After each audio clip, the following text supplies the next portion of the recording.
السلام علیکم ورحمۃ اللہ وبرکاتہ۔ الحمد للہ علی احسانہ والشکر له علی امتنانہ والصلاة والسلام علی رسولہ اما بعد۔ سامعین کرام، اللہ رب العالمین سورہ نساء آیت نمبر 36 میں ارشاد فرماتا ہے وَاعْبُدُوا اللَّهَ وَلَا تُشْرِكُوا بِهِ شَيْئًا وَبِالْوَالِدَيْنِ إِحْسَانًا، کہ اللہ کی صرف عبادت کرو، اس کے ساتھ کسی کو شریک نہ ٹھہراؤ، اور والدین کے ساتھ حسن سلوک اور احسان کرو۔ اللہ رب العالمین نے قرآن مجید کے اندر متعدد مقامات پر اپنی عبادت کے ساتھ ساتھ والدین کے ساتھ حسن سلوک کرنے کا حکم دیا ہے، کیونکہ والدین اس دنیا کے اندر ہمارے عدم سے وجود میں لانے کا سبب اور ذریعہ ہے۔ صحابہ کرام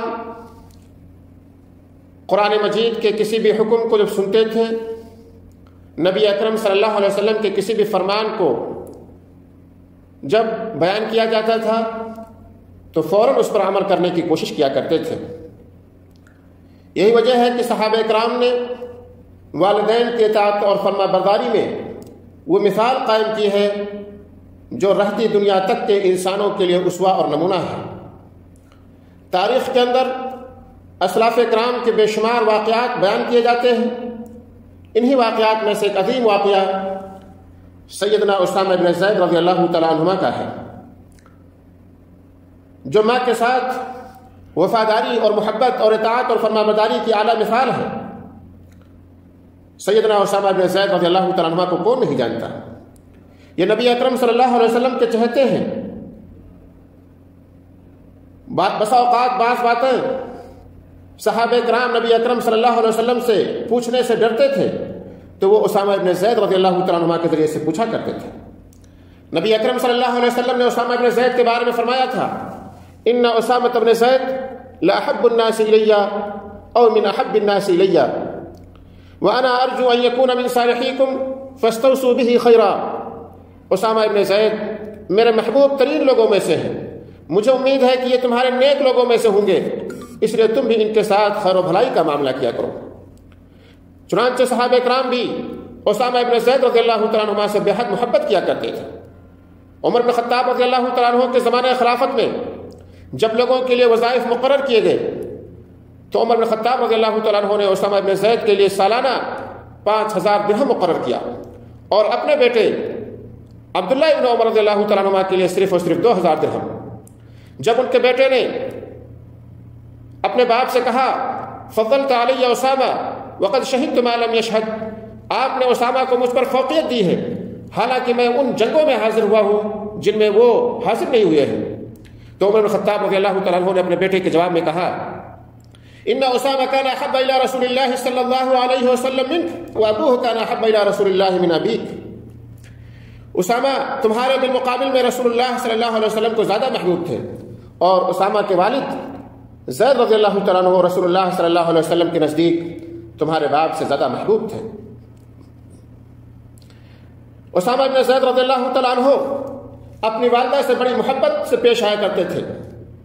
اس واقعے کو ابن ابی دنیا نے اپنی کتاب مکارم الاخلاق کے اندر ذکر کیا ہے۔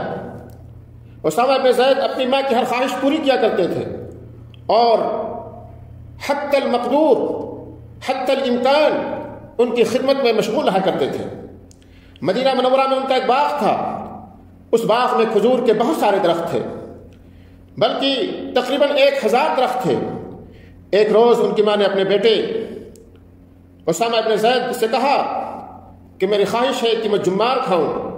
دوستو، عربی زبان میں جمار اس مغز اور گودے کو کہتے ہیں جو کھجور کے درخت کے درمیانی حصے میں ہوتا ہے، اور وہ مغز اسی صورت میں نکالا جا سکتا ہے جب اسے جڑ سے کاٹ دیا جائے۔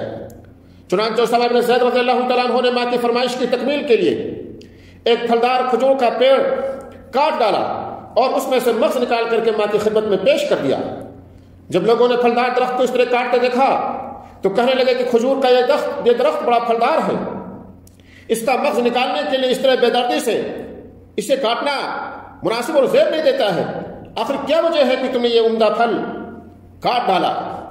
تو اسامہ بن زید رضی اللہ تعالیٰ عنہ نے ساتھیوں کی بات سن کر کے فرمایا لیس شیء من الدنیا تطلبه امی اقدر علیہ الا فعلتہ، اس دنیا میں کوئی بھی ایسی چیز جس کی فرمائش میری والدہ کرے اور میں اسے پوری کرنے کی طاقت رکھتا ہوں تو میں ان کی فرمائش پوری کر کے رہوں گا۔ دوستو، یہ ہے اسامہ بن زید رضی اللہ تعالیٰ عنہ کہ کس طرح سے ان کے دل میں اپنی ماں کی خواہشات کو، فرمائش کو پورا کرنے کا جذبہ تھا کہ انہوں نے اپنی والدہ کی فرمائش کی خاطر ایک قیمتی پھلدار درخت کو بے دریغ کاٹ ڈالا تھا۔ اے کاش کہ ہم مسلمانوں کے دلوں میں بھی صحابہ کرام جیسا جذبہ بیدار ہو جائے تاکہ ہم بھی اپنے والدین کی خدمت کر کے آنے والی نسلوں کے لیے زندہ اور تابندہ مثال بن سکیں۔ اللہ رب العالمین سے دعا ہے کہ اللہ رب العالمین ہمیں اور آپ کو توفیق عطا فرمائے۔ آمین۔ وآخر دعوانا الحمد للہ رب العالمین۔